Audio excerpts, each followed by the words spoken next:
The alarms screamed across every military base on Earth when the thing appeared in orbit. A massive shadow that blocked out stars and made the International Space Station look like a toy. Nobody knew where it came from or why it chose Earth, but there it was. 5 kilometers of alien metal, hovering above the planet like a sleeping giant. Dr. Sarah Chen stood in the Emergency Command Center in Geneva, staring at the screens with her heart hammering in her chest. And beside her, Commander Marcus Webb kept his hand near his sidearm, even though he knew bullets would do nothing against something that size. "They're hailing us," the communications officer said, her voice shaking.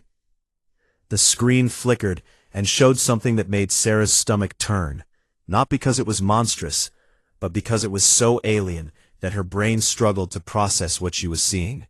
A creature that seemed to be made of geometric shapes that shifted and changed colors. A translator that made its voice sound like grinding metal. "Greetings to the humans of Earth," it said, with what might have been amusement or contempt. Sarah couldn't tell. "We are the Conformity, the coalition of civilized species who maintain order in this galaxy, and we come with a gift." Marcus stepped forward, his military training keeping his voice steady even though every instinct screamed danger. "What kind of gift?" he asked. The alien shape pulsed with colors that might have been laughter. "We have a vessel, a warship that our engineers designed for glorious conquest across the stars. But it has failed catastrophically," the alien explained. "The fusion cores are unstable. The AI systems are corrupted beyond repair. The weapons arrays are melted slag, and the hull has structural failures in 47 locations. So we are discarding it here, as a gesture of goodwill to your primitive but charming species." Anger at the casual insult. But she forced herself to stay calm. "Why Earth?" she demanded. "Why dump your garbage on our planet?" The alien's colors shifted to what might have been confusion. "Garbage is such a harsh word. We prefer to think of it as recycling," it said. "And your species has a reputation across the limited regions you've explored. You are known as scavengers, tinkerers, beings who take broken things and make them work through sheer stubborn persistence. So we thought perhaps you might find some use for components we cannot salvage." The transmission cut off before anyone could respond, and within hours the alien fleet departed, leaving behind the massive derelict ship floating in high orbit like a monument to someone else's failure. The debates started immediately. Every nation wanted access to the technology. Corporations offered billions for salvage rights, and scientists argued about whether it was safe to even approach the thing. Sarah found herself assigned to lead the International Exploration Team, chosen because her work on experimental fusion reactors made her one of the few people who might understand alien power systems. And Marcus was appointed as security chief because someone needed to make sure the team didn't accidentally trigger any dormant weapons.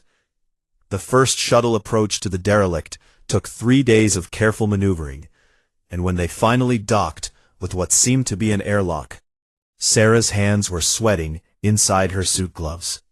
The interior was a nightmare of twisted metal and sparking cables, corridors that seemed to shift dimensions in ways that hurt to look at, rooms filled with technology that defied human understanding, and everywhere the signs of catastrophic failure. "This thing is massive," Marcus said through the comm system, his voice echoing in Sarah's helmet. "We could fit 10 aircraft carriers inside this one section alone, split into teams to explore different sections." And what they found was both thrilling and terrifying. Power systems that could generate energy equivalent to a small star, weapons that could crack planets, engines that bent space itself to achieve faster-than-light travel. All of it broken. All of it beyond anything humanity had ever created. Sarah stood in what she guessed was the main engineering bay, staring at the fusion cores with a growing realization that made her want to laugh and cry at the same time. "I know why it failed," she said into the comm, and her team gathered around her. She pointed to the different sections of the core assembly, each one built with completely different design philosophies. "Look at this. These power couplings are designed for one type of energy flow, But these regulators expect a completely different system, she explained. It's like they took parts from 5 different species and just bolted them together, without caring if they were compatible. Marcus frowned behind his helmet visor. Why would they do that? He asked. Pride, Sarah said softly. Each species in their conformity probably insisted on contributing their superior technology, and none of them would compromise or adapt to work with the others. So they built a ship that was doomed from the start. A committee project where everyone wanted credit, but nobody wanted to cooperate. Over the next weeks, more teams arrived to catalog the wreckage, and the reports grew more detailed and more depressing. Even the aliens who built this thing had declared it beyond salvage, and by every reasonable measure, they were right.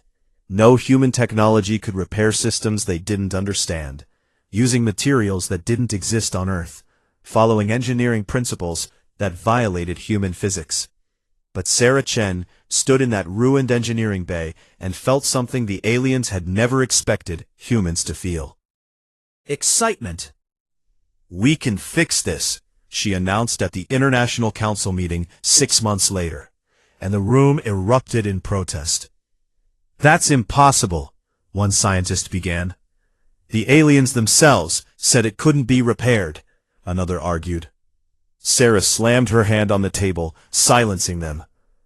The aliens tried to repair it using alien methods, following alien rules, thinking like aliens think, she said, her voice rising with passion. But we're not aliens. We're humans, and we don't fix things the proper way because we don't know what the proper way is. So we improvise. We adapt. We use duct tape and spit and stubborn determination to make impossible things work. Marcus stood beside her, nodding. She's right, he said. Every time in history when we've faced technology we didn't understand, fire, electricity, nuclear power, quantum mechanics, we didn't give up because it was beyond us, and we didn't wait for permission from those who claimed to know better. We experimented, we failed, we learned, and we succeeded. The vote was close, but eventually the decision was made. Humanity would attempt the impossible and rebuild an alien warship that its own creators had abandoned as hopeless. They called the project Phoenix, after the mythical bird that rose from ashes. The derelict ship, the Zenith's Folly as the aliens had named it, would become something new, something the galaxy had never seen before. A testament to human stubbornness and the refusal to accept that anything was truly beyond repair. Sarah looked up at the stars that night and smiled. The aliens had dumped their trash on Earth because they thought humans were scavengers. They had no idea how right they were, or how dangerous that made humanity. The lunar construction facility grew around the derelict ship like a metal cocoon, hundreds of workers from every nation swarming over the alien hull with cutting torches and diagnostic equipment. Sarah Chen had moved her entire life to the moon, living in a cramped habitat module and working 16-hour days because the project consumed every waking thought. The first year was pure chaos. They didn't even know how to properly map the ship's systems, let alone understand them. Russian engineers brought their experience with brutal cold-weather machinery and started adapting the environmental systems. Japanese teams looked at the aliens' failed miniaturization attempts and redesigned entire sections to be more compact. American and Chinese specialists studied the weapon systems and realized that alien tactical doctrine was completely different from human warfare. They designed these energy weapons to be elegant and precise, Marcus explained at one of the daily briefings, his face haggard from lack of sleep. But elegant doesn't win fights. Overwhelming force and unpredictable tactics win fights. So we're stripping out half of these finicky energy projectors and installing good old-fashioned railguns that can punch through anything. The breakthrough came in month 14, when Sarah finally understood the core problem with the alien fusion reactors. She gathered her international team in the main engineering bay, which now had human work lights strung everywhere and smelled like welding flux and recycled air. "Look at this design," she said, projecting a hologram of the alien power system. It's beautiful, it's elegant, it's efficient, and it's completely impractical. The German physicist on her team frowned. "What do you mean, impractical?" he asked. Sarah zoomed in on the coupling system. The aliens designed this to be perfect. Zero energy loss, perfect balance, complete harmonic resonance across all frequencies, she explained. But that means if even one component fails by a fraction of a percent, the entire system cascades into catastrophic failure, which is exactly what happened. They built a house of cards where every card had to be flawless. The Indian mathematician on the team laughed suddenly. "So we don't try to fix their perfect system. We build an imperfect one that actually works," she said. "Exactly." Sarah grinned, feeling the excitement build. "We add redundancy, backup systems for the backup systems. And we don't aim for zero energy loss because that's impossible. We aim for good enough, which is something humans have perfected over thousands of years." The work intensified after that revelation, teams ripping out alien components that were too fragile or too specialized and replacing them with human alternatives that were crude but reliable. The AI system was the biggest challenge. The alien version had been a quantum consciousness hybrid that had gone insane when its conflicting programming created logical paradoxes it couldn't resolve. "We're not even going to try repairing this nightmare," declared the Australian computer scientist leading that team. "We're building our own, and it's going to be based on human neural networks, combined with quantum processing for the calculations. Messy, adaptable, and capable of handling contradictions without having an existential crisis."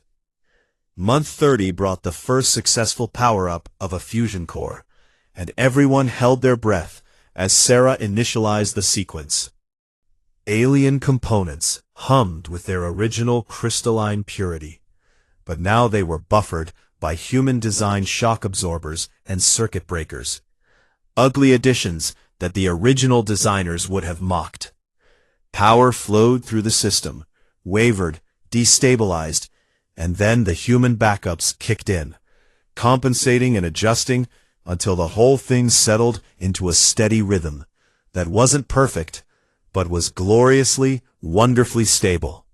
Cheers erupted across the facility, and Sarah found herself crying with relief and joy. By year 3, the ship was unrecognizable from its original design. Human modifications covered every surface, like technological barnacles, jury-rigged solutions bridging gaps between incompatible alien systems, and entire sections rebuilt using Earth materials because they couldn't fabricate the exotic alien alloys. "It's hideous," one of the original alien consultants said when they allowed a conformity inspector to tour the facility. Aliens had been monitoring Earth's progress with amused condescension. Marcus crossed his arms and smiled coldly. "It's functional," he shot back, "which is more than you could say about the original." The alien's color pattern shifted to something that might have been offense. "You have violated every principle of proper engineering. These modifications are barbaric," it protested. "These modifications work," Sarah said firmly. "Your people designed a ship where everything had to be perfect, and we designed a ship where things can break and it keeps flying anyway. That's not barbaric. That's practical." The propulsion tests in year 4 nearly killed everyone when the first test firing created a space-time ripple that wasn't in any of the alien specifications. Sarah and her team spent weeks analyzing what happened and finally understood. The human modifications had changed the ship's interaction with the fabric of space itself. "The aliens' engines created a perfect bubble of warp space," she explained to the oversight committee. "But our additions, especially the redundant power systems, they're creating interference patterns that actually make the warp field more efficient, like how a rough surface can create less drag than a smooth one under certain conditions." By year 5, the ship was ready for its first real test flight. They had renamed it the Indomitable, because it had refused to stay dead despite everything. The rechristening ceremony brought together workers from 60 nations. All of them crowded into the observation decks to watch their creation prepare to fly. Sarah stood beside Marcus on the bridge, a hybrid space that combined alien architecture with human control systems, creating something that looked like it had been designed by a committee of mad scientists from different dimensions. All systems green, the Chinese pilot reported from the helm station. Fusion cores stable at 97% efficiency, said the Brazilian engineer monitoring power. Weapons systems armed and ready, confirmed the Israeli tactical officer. AI integration nominal. She says she's ready to fly, called out the South African programmer. Marcus looked at Sarah and grinned. Your ship, Doctor, he said. Sarah took a deep breath and gave the order that would change humanity's future. Take us out, she commanded. The Indomitable rose from its lunar cradle on pillars of blue-white fire, engines that combined alien gravitic technology with human fusion drives, creating a propulsion signature that had never existed before. It was ugly. Patches of human steel next to alien composite materials, asymmetric weapon mounts, visible welds, and bolted-on armor plates. But it flew like a dream. The test run took them past Mars, then Jupiter, the ship accelerating smoothly and handling like it had been designed specifically for human pilots, instead of being a cobbled-together mess of incompatible systems. She's perfect, Marcus whispered, watching the performance data scroll across his screens. She's good enough, Sarah corrected with a smile, and for humans, good enough is always perfect. When they returned to lunar orbit, the celebration lasted 3 days. Workers who had spent 5 years of their lives rebuilding an alien wreck now stood proud, knowing they had accomplished something the galaxy's most advanced civilizations had declared impossible. Already looking at the stars with hungry eyes, they had proven humans could take alien trash and make it treasure. Now it was time to show the galaxy what else humans could do. The conformity had dumped their failure on Earth as an insult. Humanity was about to return it as a declaration of arrival. The Indomitable dropped out of faster-than-light travel at the edge of conformity space, and every sensor on the border world of Kepler 442b immediately went crazy. Sarah watched the tactical display as dozens of alien ships scrambled from their patrol routes, weapons charging and shields powering up in response to the unexpected arrival. They look upset, Marcus observed from the weapons station, his fingers hovering over the controls. They're confused, Sarah corrected, studying the communication channels that were lighting up with frantic alien chatter. Their sensors are telling them that a ship their own databases list as destroyed and disposed of just appeared in their space. Ambassador Victoria Okonkwo stood in the center of the bridge, wearing her formal diplomatic robes. She had spent the entire journey from Earth preparing for this moment, studying every scrap of information humanity had about conformity politics. Open a channel, she ordered, her Nigerian accent crisp and clear. The main screen flickered to show a council chamber filled with beings from a dozen different species, some gaseous, some crystalline, some that looked almost human but with unsettling differences. The geometric alien from Earth's first contact was there, its colors shifting rapidly through patterns that the ship's AI translated as extreme agitation. How is this possible? It demanded. The Zenith's folly was declared beyond salvage. We scanned the wreckage before departure and confirmed total systemic failure. Victoria smiled with diplomatic calm. You discarded it as trash, she said simply, and humanity has always been very good at recycling. The council chamber erupted in noise, some species making sounds like grinding glass, others emitting harmonic tones, and a few shouting in languages the translators struggled to process. A massive creature that looked like it was made of living stone slammed something against its podium. Silence, it roared, and the chamber quieted. I am Counselor Throck of the Granite Collective, and I speak for those who find this situation more amusing than alarming. The humans have accomplished what we declared impossible, and that deserves acknowledgement, if nothing else. Acknowledgement? A slender being covered in what looked like feathers made of light rose from its seat. They stole conformity technology. We stole nothing, Victoria interrupted, her voice hardening. You gave us the ship, dumped it on our world like garbage collectors disposing of waste, and now you're angry that we cleaned up your mess and made it work? Made it work? Another counselor scoffed, this one resembling a floating jellyfish. Impossible. No species as primitive as yours could repair technology so far beyond your understanding. Marcus leaned towards Sarah and whispered, Should I show them the gun? He asked. Sarah shook her head but smiled. Not yet. Let the ambassador handle this. Victoria clasped her hands behind her back and stood straighter.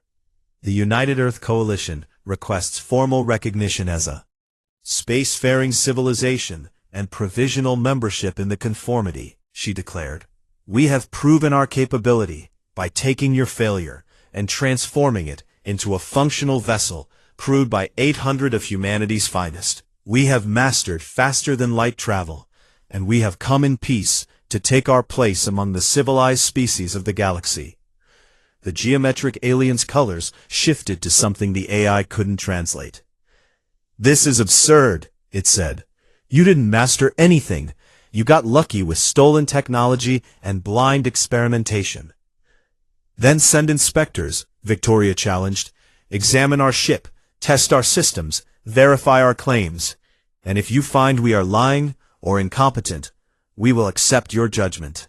The council murmured among themselves for several minutes before Councillor Throx spoke again. Very well, we will send a technical team to inspect your vessel, he rumbled. But I warn you, if this is some primitive trick, or if your repairs are as unstable as I suspect, you will be expelled from conformity space and forbidden from ever returning. The inspection team arrived 3 hours later. 5 specialists from different species, each one radiating condescension and skepticism.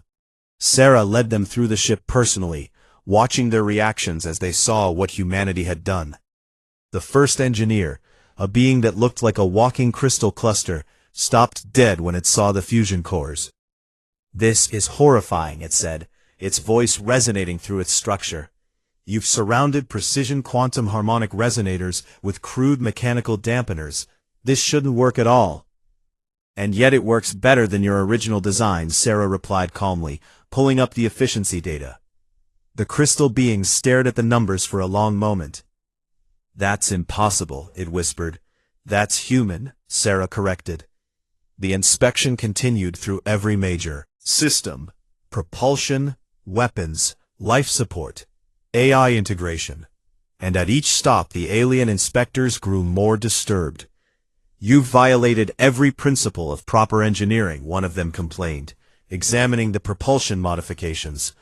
Your principles created a ship that failed, Marcus pointed out from where he was shadowing the group. Our lack of principles created a ship that flies. The final stop was the AI core, where the South African programmer explained the hybrid system with obvious pride. We couldn't repair your quantum consciousness because it had gone insane from logical paradoxes, she explained. So we built our own using human neural network architecture as a base. She can handle contradictions, learn from mistakes, and adapt to situations her programming never anticipated. The AI chose that moment to speak through the ship's intercom. Hello, inspectors, it said in a cheerful voice that was distinctly female. Enjoying your tour. Please let me know if you need anything. One of the alien inspectors made a sound like choking. You made your ship's AI friendly? It asked in horror. Why wouldn't we? The programmer replied, confused. She's going to be working with humans for years. Of course we want her to be pleasant. The inspection team's report to the Conformity Council was delivered that evening, and Victoria, Sarah, and Marcus listened from the Indomitable's bridge. The vessel is functional, but represents a complete abandonment of established engineering principles, the lead inspector reported. The humans have essentially welded together incompatible systems using what can only be described as aggressive improvisation. And somehow, inexplicably, it works. Counselor Throck made a rumbling sound that might have been laughter. So they succeeded where we failed? He asked. Success is not the same as proper methodology, Counselor began. Success is the only methodology that matters, Throck interrupted. I propose we grant the humans provisional membership.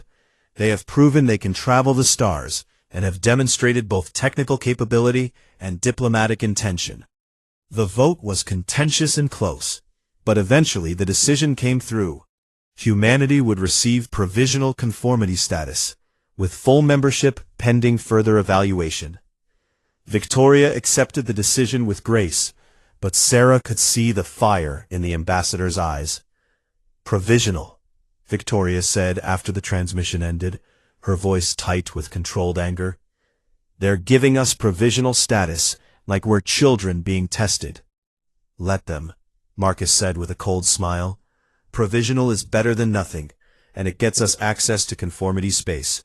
After that, we'll prove ourselves in ways they can't ignore. But before Victoria could respond, a new message came through. Channel from a species Sarah didn't recognize. The being on the screen looked like it was made of interlocking metal plates, with eyes that glowed like molten gold. I am War Commander Kresh of the Jrel Dominion, it said, its voice like thunder. I watched your trial with the Conformity Council, and I found their response weak and pathetic. So I offer you a different challenge. Face me in the Trial of Stars, a combat test used to prove the worth of new civilizations, and if you succeed, no one will dare call your membership provisional again. Sarah felt her heart race. And if we refuse, she asked, then you confirm what many suspect, that your success was luck rather than skill, Kresh replied. But I do not think you will refuse. I have studied humans, and I believe you are warriors like my people. You will accept, because that is your nature. Victoria, Sarah, and Marcus looked at each other. They all knew the smart choice was to decline, to accept provisional status, and build their strength slowly and carefully. But they also knew Kresh was right about human nature. We accept, Victoria said.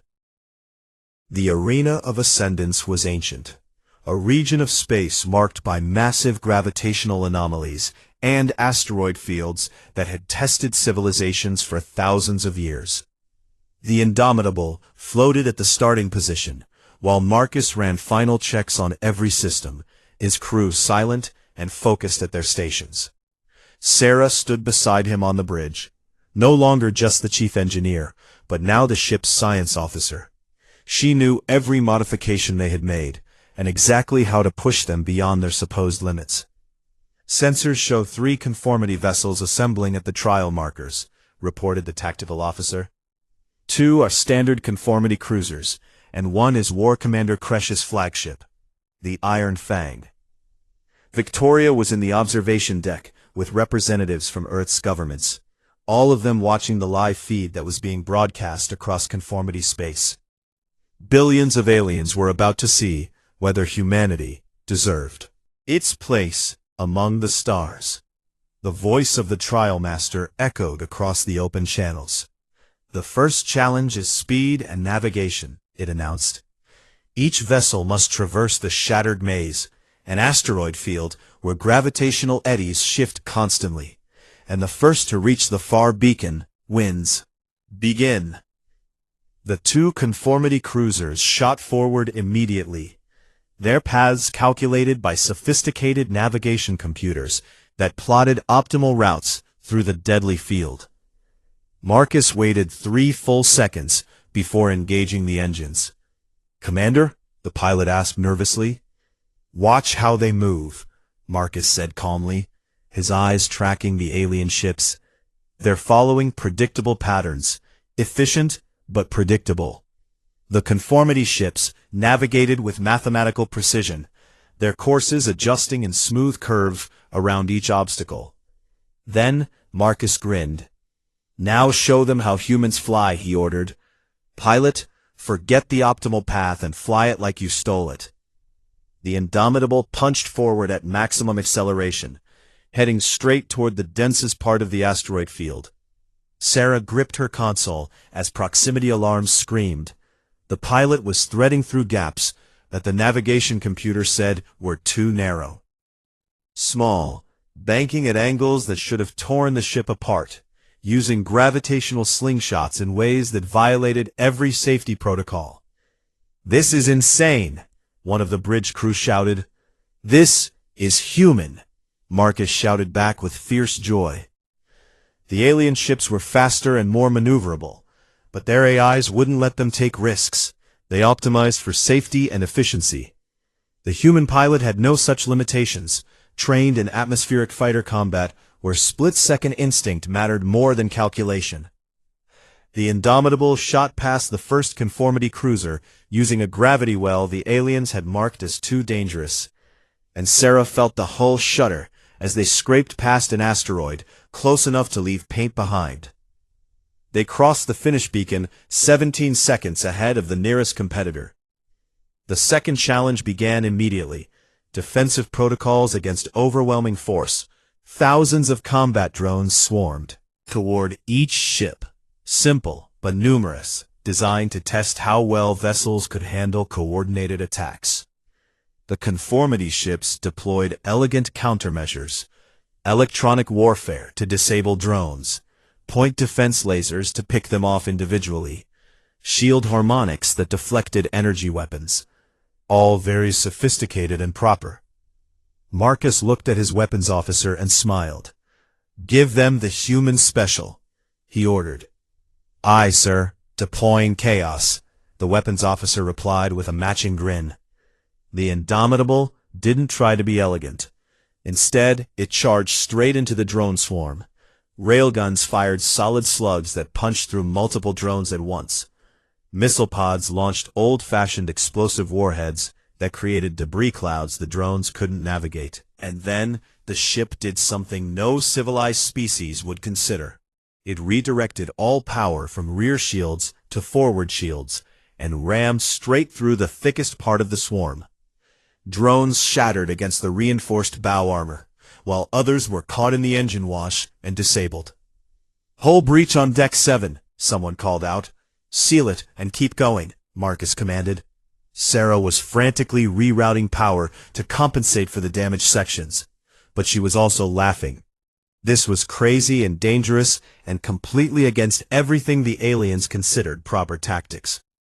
The Indomitable emerged from the far side of the swarm, with hull damage and sparking systems. But the swarm was destroyed. The conformity ships were still picking off drones one by one with precision weapons. "Trial complete.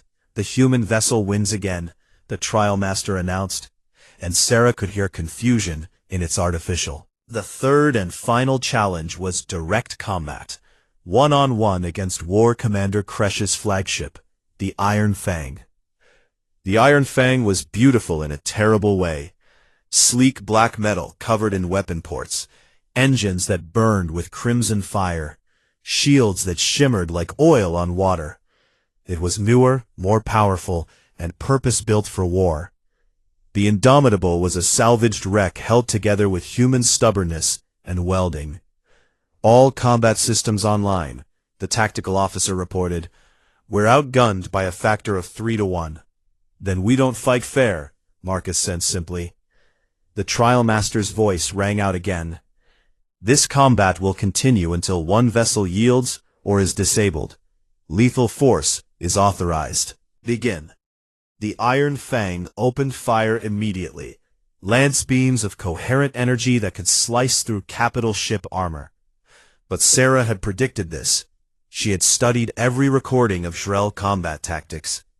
"Now," she shouted, and the pilot threw the ship into a wild corkscrew that no alien computer would have calculated. The energy beams missed by meters, and the Indomitable returned fire with its railguns, slower than energy weapons, but impossible to predict or intercept. Kresh's flagship dodged, its movements precise and controlled. "They're toying with us," the tactical officer said, "running combat analysis on our capabilities." "Let them analyze," Marcus replied. Fire Solution Epsilon, execute. The Indomitable suddenly dumped power from its port shields and channeled everything to the starboard side, then fired its maneuvering thrusters asymmetrically. The ship spun wildly, not a controlled combat maneuver, but a barely stable tumble that sent the crew grabbing for handholds. But it also sent the ship's railgun fire spraying in a cone of destruction that no targeting computer could have predicted. 3 solid slugs hit the Iron Fang, and alarms started blaring. Direct hits on their starboard weapons array. Tactical called out triumphantly. Kresh's response was immediate and brutal. The flagship unleashed everything it had, energy weapons and missiles and kinetic impactors all at once. Sarah watched the incoming fire on her screens and knew they couldn't survive it. "Marcus," she started.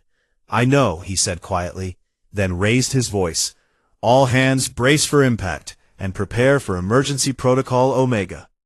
The weapons struck like a hammer of the gods. Shields collapsed, armor vaporized, entire sections of the ship went dark. The Indomitable spun helplessly through space, trailing debris and atmosphere. The communication channel opened, and Kresh's voice came through, respectful but firm.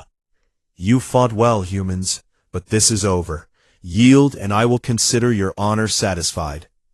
Marcus looked around the damaged bridge at his crew, bloodied but alive, defeated but unbroken. Then he looked at Sarah and smiled. "Protocol Omega," he said. "Now."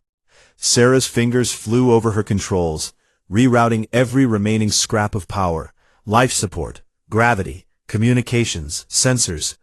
Everything went dark as it all fed into the engines. The Indomitable stopped tumbling and suddenly accelerated straight toward the Iron Fang at maximum burn. "What are you doing?" Kresh demanded. "That's suicide." "That's humanity," Marcus replied calmly. "You can destroy us and die with us, or you can yield. Choose quickly." The gap between the ships closed with terrifying speed. 5 kilometers, 3 kilometers, 1 kilometer. Sarah could see the individual weapon ports on the enemy flagship now. 50 seconds to impact, the computer announced in a flat voice. 30 seconds. 20 seconds. Kresh's voice came through one final time. "I yield." The Indomitable flipped end over end, firing its engines at full reverse burn, just barely in time to avoid collision. It drifted to a stop less than 100 meters from the Jrel flagship, close enough that Sarah could see the massive scorch marks from their railgun hits. Marcus slumped in his command chair, finally letting exhaustion show. "Stand down from combat alert," he ordered, "and someone get me damage reports." The Trial Master's voice sounded stunned. "The trial of stars is complete. Humanity has prevailed through methods that were unorthodox, dangerous, and completely outside established combat doctrine, and yet they achieved victory. Let no one question their worthiness again." Across conformity space, billions of aliens had just watched humans fight like madmen and win. And in the Iron Fang's command center, War Commander Kresh looked at the scarred human ship with new respect. "Contact the human commander," he ordered his crew. "I wish to speak with warriors who understand that honor sometimes requires madness." 6 years after the trial of stars, the word provisional had been quietly dropped from humanity's conformity status, not through official decree, but through simple reality. No one dared call humans provisional anymore. Sarah Chen stood in the observation deck of Lunar Station Alpha, watching the construction yards that now surrounded Earth's moon. 12 human-built starships in various stages of completion, each one a hybrid of salvaged alien technology and human innovation. The Indomitable was there too, undergoing repairs and upgrades, her hull covered in scars from a dozen skirmishes and exploration missions. "Impressive, isn't it?" Marcus Webb said, joining her at the window. He had been promoted to admiral after the trial of stars, and now commanded humanity's growing fleet. "We've come a long way from that first broken ship," Sarah agreed. "But I keep thinking about what comes next. We've proven we can survive. But what's our purpose out there?" Marcus smiled. Our purpose is the same as it's always been. We take broken things and make them work. He was right. Over the past 6 years, humanity had become the galaxy's problem solvers. Dr. Chen had published her Principles of Adaptive Integration Engineering, and species across the conformity were secretly studying human methods. The idea that good enough was better than perfect, that redundancy mattered more than elegance, that systems should be designed to fail gracefully instead of catastrophically. The Jrel had become unexpected allies. War Commander Kresh declared humans kindred spirits and established a military exchange program where human tacticians trained alongside Jrel warriors. Other species followed. The crystalline Luminae wanted human help redesigning their too fragile cities. The aquatic Tethys needed assistance with hybrid air-water vessels. Even the proud geometric aliens from First Contact had quietly requested human consultants for their failing infrastructure. But not everyone was happy about humanity's rise.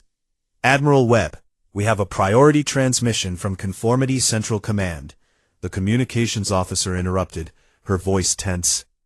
The message was marked with the highest security clearance, and when Marcus opened it, in the secure briefing room, Sarah saw his face go pale. "What is it?" she asked. "The Devourers," he said quietly. "They're back." Sarah had heard stories about the Devourers, an extragalactic threat that the Conformity had been fighting for centuries. Massive biomechanical ships that consumed entire worlds for resources. "How bad?" she asked. "Bad enough that the Conformity is asking for our help," Marcus replied, pulling up tactical displays. "They've lost 17 systems in the past month, and their defensive fleets can't adapt fast enough." To Devourer tactics. The enemy keeps changing strategies, and the Conformity's rigid command structure can't keep up. 3 days later, Sarah and Marcus stood before the full Conformity Council, no longer as supplicants, but as equals. Counselor Throck looked older, his stone-like features showing cracks that hadn't been there before. "We need your chaos," he said bluntly. "Our fleets are powerful but inflexible. We have protocols for every situation, but the Devourers don't follow our protocols. They adapt. They improvise. They do the unexpected, just like you." The geometric alien that had first contacted Earth spoke next, its colors subdued. "We resisted asking for this. Our pride demanded that we solve our own problems," it admitted. "But pride is a luxury we can no longer afford. Humanity has proven that unconventional methods work, and we need those methods now." Victoria Okonkwo, now Earth's permanent representative to the Conformity, stood with quiet dignity.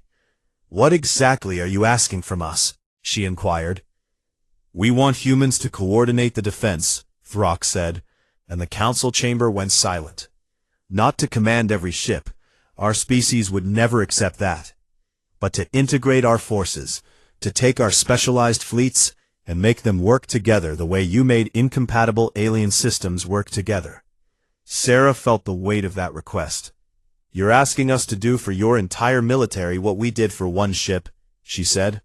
"Yes," Throck confirmed, "because you are the only species in the Conformity who has ever successfully integrated technologies and philosophies from multiple civilizations. You don't see differences as obstacles, but as tools." The human delegation requested time to discuss the proposal, privately. "This could go very wrong," Victoria said once they were alone. "If we fail, we'll be blamed for the fall of entire civilizations. And if we succeed, we cement humanity's place in the galaxy forever," Marcus countered. Sarah looked at both of them. "We're not doing this for political advantage," she said firmly. "We're doing this because it's right, because we can help, and because that's what humans do." They accepted the role 3 hours later. Admiral Marcus Webb became Supreme Coordinator of Integrated Defense, with authority to reorganize Conformity forces as he saw fit. The resistance was immediate and fierce. Species who had been allies for centuries suddenly had to take orders from the upstart humans. But Marcus didn't ask for obedience. He asked for trust. "I know your weapons are better than ours," he told the Luminae fleet commanders. and your shields are more advanced than anything we've built. But you always use them the same way, in the same formations, following the same tactics. The Devourers have learned to counter that. So we're going to use your superior technology in inferior ways, messy, unpredictable, human ways. The first joint operation was a disaster. 3 different species ships tried to coordinate and ended up nearly firing on each other. Sarah worked around the clock, redesigning communication protocols, creating hybrid command systems that could translate not just languages, but entire tactical philosophies. The Zrel think in terms of honor and individual glory, she explained to the integration team. The Tethys think in terms of flow and adaptation, and the Luminae think in terms of mathematical optimization. We need to find common ground between all 3. The breakthrough came when she stopped trying to make the aliens think like humans, and instead created a framework where each species could contribute their strengths. The Luminae calculate the optimal battle positions, she proposed. The Tethys flow between those positions in response to enemy movements, and the Zrel deliver the killing strikes. 3 species, 3 roles, 1 integrated force. It worked. The defense of the Kepler 186 system became the first real test of human coordination. 5 Devourer ships dropped out of faster-than-light travel, expecting to face the usual conformity defensive grid. Predictable positions, predictable tactics. Instead, they found chaos. Luminae ships held seemingly irrational positions that made no mathematical sense. Tethys vessels flowed through the battlefield in patterns that defied prediction. Zrel warships struck from unexpected angles with human-style aggression. And coordinating everything was the Indomitable, with Sarah calculating integration points and Marcus directing the overall strategy. Devourer flagship is trying to adapt to our formation, Tactical reported. It's shifting to counter formation 7 Alpha. Then we switch to formation 12 Gamma, Marcus ordered, which doesn't exist yet. Luminae contingent, make up positions that feel wrong to you. Tethys forces, flow in any direction except the logical one. Zrel ships, attack the strongest point instead of the weakest. The Devourer AI couldn't comprehend what it was seeing. The conformity forces were violating every principle of effective warfare, and yet they were winning.